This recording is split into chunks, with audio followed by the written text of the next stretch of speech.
Master Basag King na naman guys, muling gagawa ng video para makita nyo kung anong lugar na maganda dito sa aking napuntahan, no? Guys, pasensya na kayo, hindi tayo nakakagawa ng video dahil wala tayong load at lagi tayong busy. Alam nyo naman na sa probinsya tayo, kailangan nating maghanap buhay. Pakita ko to sa inyo kung ano yung tsura na itong lugar na ito. Tingnan nyo, ang gaganda ng bahay. May magandang bahay doon. Bahay daw yan ng mga matatas na opisyales. Ito guys, yung kambing, oh. May yan dyan guys.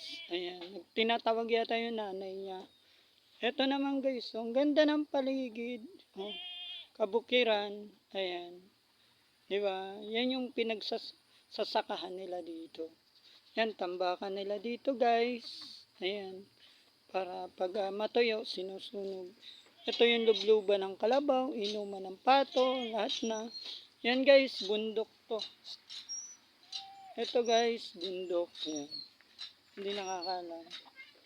Bundok yan. Yan yung pinakamagandang bundok sa amin dito.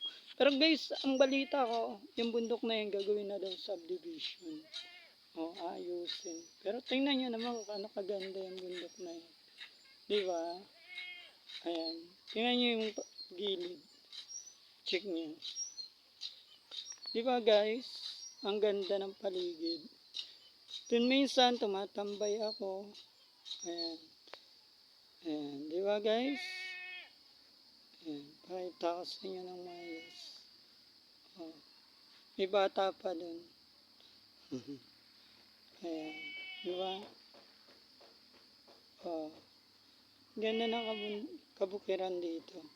Yan yung poste ng kuryente. Ayan.